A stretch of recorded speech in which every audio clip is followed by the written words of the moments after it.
Namaste, dear learners. Today we will discuss the touchstone method by Matthew Arnold, which is prescribed for BA 5th semester optional English paper 1, Rani Chennamma University, Belagavi. Touchstone method by Matthew Arnold, meaning and nature of the method. Matthew Arnold was born in 1822 and died in the year 1888. He was a poet critic. According to him, poetry is something which sustain, console, and interpret life for us. Arnold had written some great poetry before he turned to criticism. It was only at the age of 31 in 1853 that he published his first piece of criticism as a preface to the poems in the year 1853. And for the rest of his life, he hardly wrote anything but criticism. In the preface, he follows Dryden's method of throwing light on his own performance and making critical observations suitable to the occasion.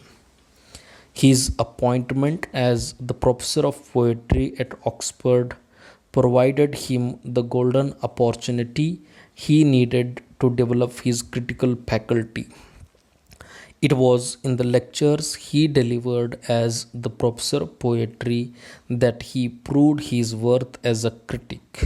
Some of the important lectures were published in two volumes entitled On Translating Homer in 1861 and The Study of Celtic Literature in the year 1867. He also contributed to literary journals, wrote for Ward's selections from the English poets, and these miscellaneous essays were published in Essays in Criticism in two series, first in 1865 and second in 1888. In his Culture and Anarchy, Matthew Arnold asserts the importance of poetry as an antidote to the cultural anarchy of his age.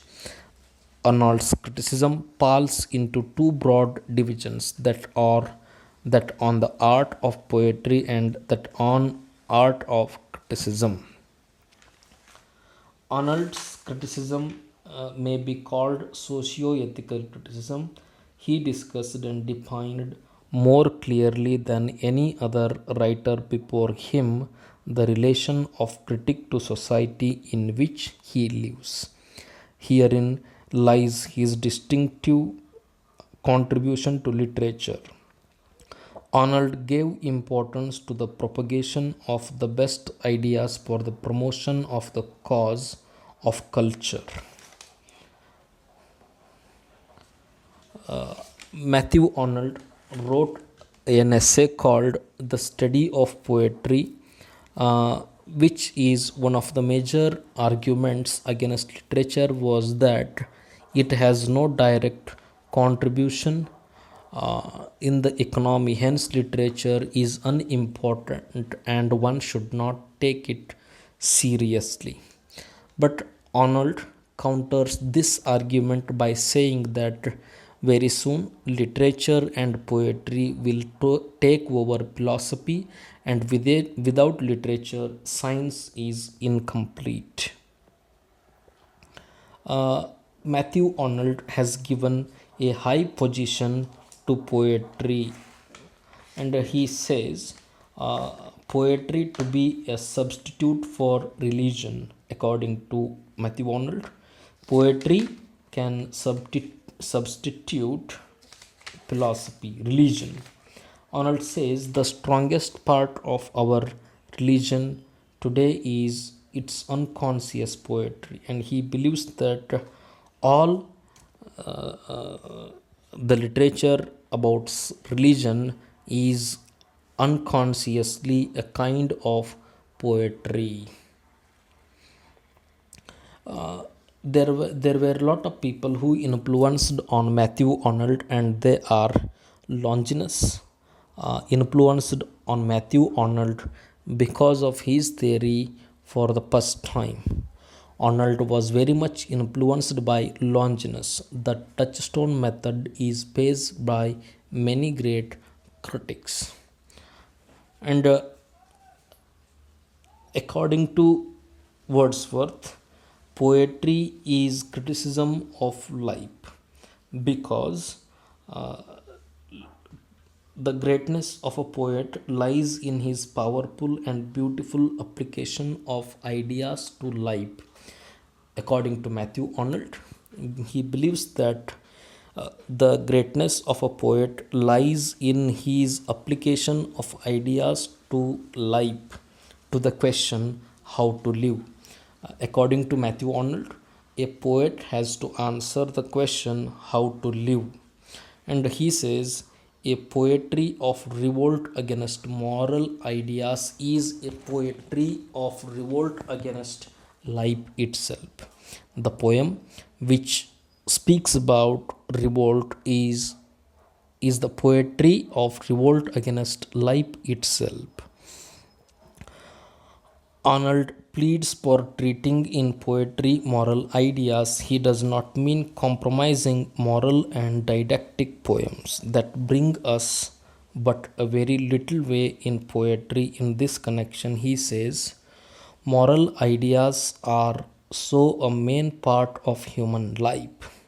The question how to live is itself a moral idea, and it is the question which most interests every man, and with which, in some way or other, he is perpetually occupied. A large sense is, of course, to be given to the term moral.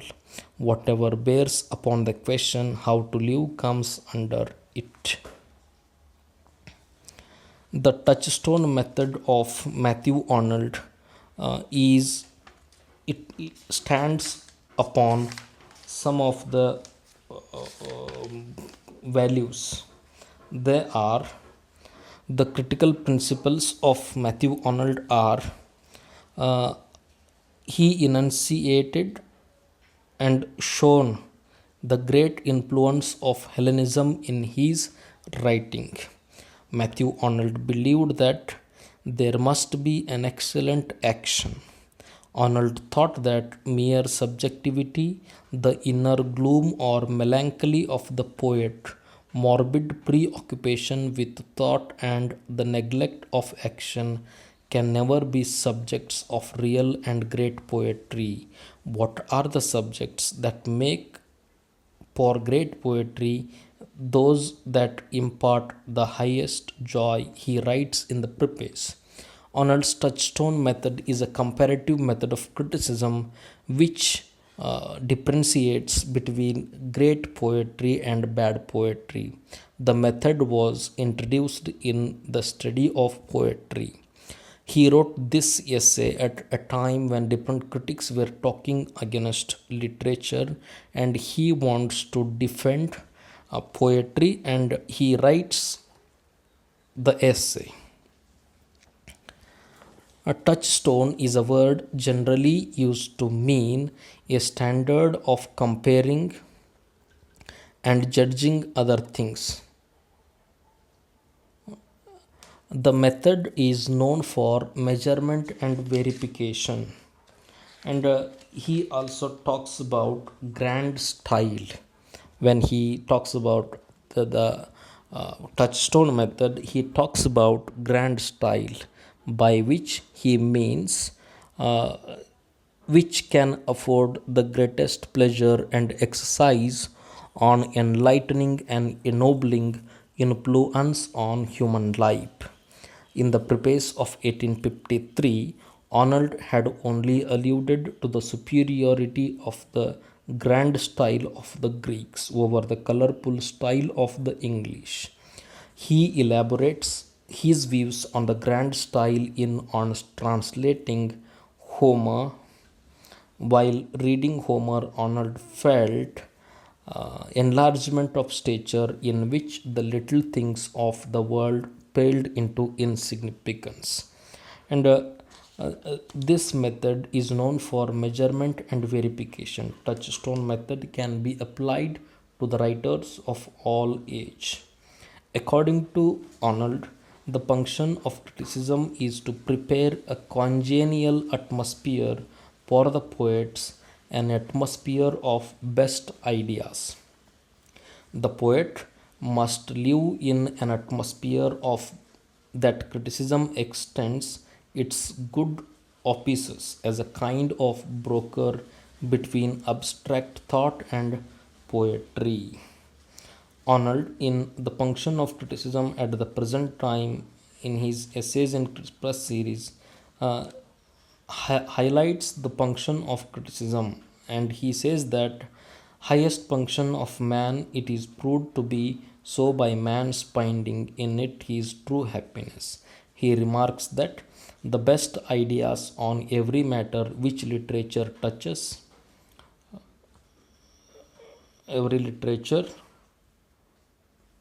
touches must be current in the very air a poet breathes.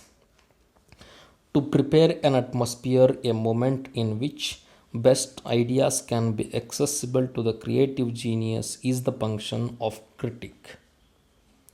The difficulty causes as we are not aware of him, and he says we must compare a poet with the other poets, then only we can get the proper meaning of a particular text. The function of criticism is also judgment of literature. In order to attain an impartial and disinterested evaluation of literature, Arnold prescribes the touchstone or comparative method. Uh, the critic must know what has been thought and said both in ancient and modern times. If a person wants to become a critic, he must be aware about the past and the present. He must study both the history and the present. Not only in his language but in the languages from which native literature is derived. A critic, to understand the difference between a good book and bad book, must be able to understand two languages. One is his language and the other one is the language with which he is comparing the work, and in those which are producing literature currently. It is thus by the comparative method that provinciality is avoided. Arnold writes in the study of poetry. Critics gave themselves great labor to draw out what in the abstract constitutes the characteristics of a high kind of poetry. It is much better simply to have recourse to concrete examples, to take specimens of poetry of the very highest quality, and to say the characters of a high quality of poetry or what it expressed there. According to Matthew Arnold, the highest qualities of a poetry can be brought about by using touchstone method. When we face a problem in judging a literary work, we have to take certain paragraphs from the ancient writings and we are supposed to compare those paragraphs with the present work of literature which is in our hand. He bids us to shun the false valuations of the historic estimate, and Matthew Arnold asks the critics not to base their judgment on historical estimate. We should not be prejudiced by the historical events and the personal estimate. A critic must get away from historic estimate as well personal estimate. Then only he can attain a real estimate by learning to feel and enjoy the best work of real classic and evaluate the wide difference between it and all lesser work. To understand the difference between the present work and the past work, we are supposed to make a comparative study. Uh, the method helps the reader to understand the quality of literary piece. The critic has to take two works, two different pieces of literature, and make a comparative study. And the works which he takes must be masterpieces of literature. Indeed, there can be no more useful help for discovering what poetry belongs to the class of the truly excellent.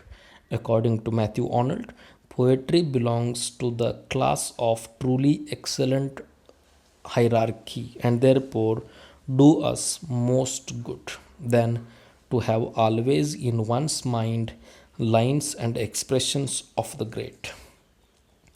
Uh, but if we have any tact, we shall find them when we have lodged them well in our minds, an infallible touchstone for detecting the presence or absence of high poetic quality. To understand the presence or absence of high poetic quality, we must take a tract, a historical tract, and we are supposed to compare it with the past work, and we must set ourselves a degree of this quality and in all their poetry which we may place beside them. Then, taking widely different passages, Matthew Arnold says that a critic should take few lines, like we have to take from different passages from Homer, Dante, Shakespeare, and Milton. He points out how they impress alike by their poetic quality. According to Arnold, the passages which we take from Homer, Dante, Shakespeare, and Milton must impress our mind. So they all belong to the class of truly excellent. The writings of these above mentioned writers belong to an excellent class because they appeal to our mind and they impress upon our ideas. Such passages contain the high qualities which lie both in the matter and substance of poetry. Only such passages of high quality contain the matter and substance of poetry, and also they contain manner and style. As we have spoken about grand style and grand manner, the passages which we select must contain high manner and grand style. These have a mark, an accent of high beauty, worth, and power. The substance and matter will possess in an eminent degree truth and seriousness. The works of these great writers consist high beauty, worth, and power, and they also consist substance and matter, which must have a degree, an eminent degree. The character is inseparable from the superiority of diction and moment. The high quality is inseparable from the superiority of diction and moment, which mark the style and manner. There is an interlink between style and manner and diction and moment. Matthew Arnold points out that the most useful method of discovering the worth of poetry was to have always in one's mind lines and expressions of great masters and to apply them as touchstone to the poetry. We must take, uh, we must always remember sayings of great poets so that we can, when we are reading a particular poetry, we must compare those things. If we do not follow the touchstone method, we will not be able to differentiate between good and bad literary piece. If we don't make a comparative study, we would eventually destroy the value of literature. The touchstone method is very important to get a taste of good and bad literature. The readers should take the touchstone method very seriously. It is the responsibility of the reader to read any piece of literary work properly. Arnold provided few examples to consider for this method, like Dante, Homer, Shakespeare, and Milton. And he uses quotations from famous poems and dramas. Homer and Sophocles were two of Arnold's favorite poets of ancient Greece. Matthew Arnold gave a high place to Homer and Sophocles in his pantheon of poetry. He says, critics give themselves great labor to draw out what in the abstract constitutes the characters of a high quality of poetry.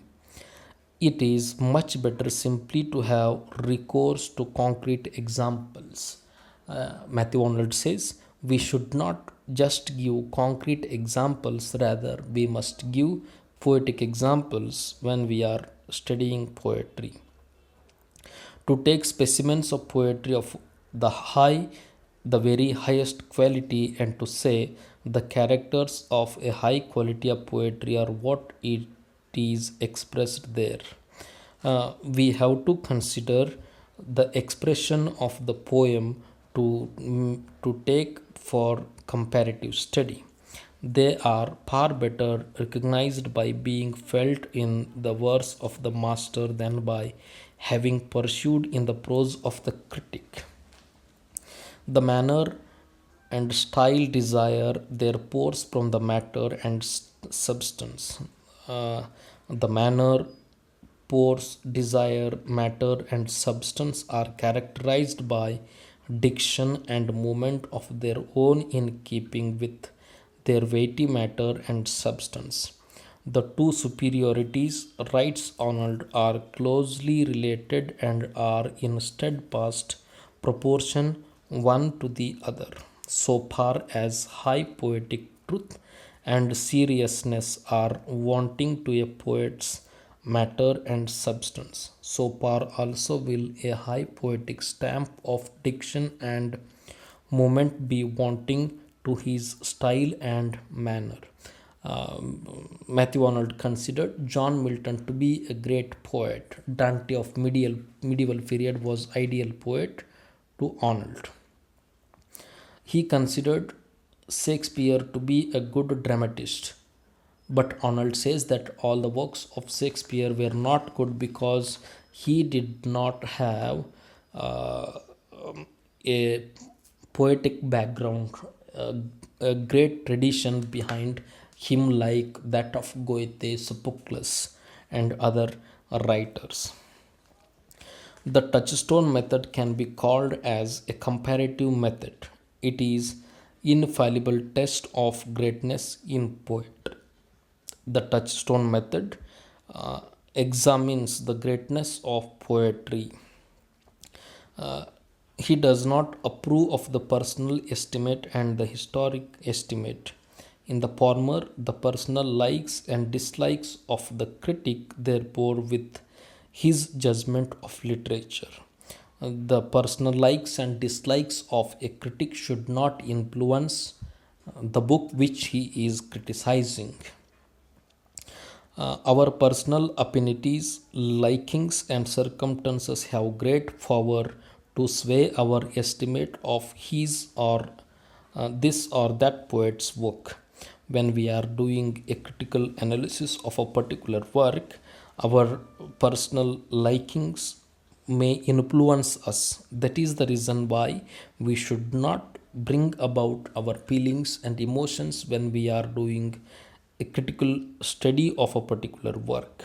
But we must take certain paragraphs from the ancient masters and compare those works with the passages we have taken to. A real estimate of poetry rises above personal predilections and prejudices. The value of poetry be must be without any uh, personal influences. The historic estimate lays more emphasis on the circumstances in which the author writes. The circumstances with which the writer has written a work should not influence on our reading, and also the personal griefs and personal beliefs of a person should not influence the reading of a poetry. The state of life and literature in his day is opportunities and limitations the labor needed by the work than on the work itself. This may again make it of a more importance as poetry than in itself it really is. This can also be called as biographical method of criticism. Like Saint Beuve, Arnold believes that the life and personality of a writer have a great impact on his work, and we should take them into consideration while judging his work. Matthew Arnold believes that we must we must take the life of the poet into consideration when we are judging his work. Dr. Johnson had skillfully and successfully used the biographical method of criticism in the lives of poets. Arnold constantly presses the biographical method in service in his essays of poets, and most of all in his essay on Shelley, which is biography. George Watson says, uh, Lionel Trendling too remarks that Arnold possessed a biographical talent nicely suited to the critical purpose, not so brilliant and dramatic as to overshadow the literary evaluation, but alert to the tone and inflection of personality, able by reference to these to illustrate the spiritual meaning of style. Lionel Trendling is of the opinion that the touchstone method of Matthew Arnold falls more under the category of biographical method of criticism, but Matthew Arnold comes out of all the influences of biographical method of criticism, and he holds his own methods of evaluating a work of art. Arnold's biographical criticism is also descriptive. According to him, Chaucer, Burns, Dryden, Pope, and even Shelley cannot be considered among the best poets because they lack high seriousness, which is the essential condition of a great poet. Matthew Arnold blames Shakespeare also because he gives greater importance to expression than to substance. For him, the ideal poets are Homer and Sophocles in the ancient world, Dante and Milton in the Middle Ages, Goethe and Milton among the moderns. And like he doesn't find that touchstone quality in William Shakespeare, and that is the reason why he rejects William Shakespeare to be a great poet. Uh, in conclusion, we can say that poetry is something which sustain, console, and interpret life for us. It is the poet, it is the poetry which will interpret life for us. The method, the touchstone method, help the readers to differentiate between good literature and poor quality literature. Matthew Arnold gives a lot of emphasis on this differentiation. In fact, the touchstone method gave a new idea for the critics to evaluate a work of art, but it did not gain much popularity because of the circumstances of Victorian period, because the modern writers started experimenting with their works. Many new methods of evaluation of literature evolved in 20th century, like psychoanalytic criticism, new criticism, and other kind of criticism have obscured the essence of touchstone method, but it is one of the best methods to carry out criticism of a newly written work. Thank you very much.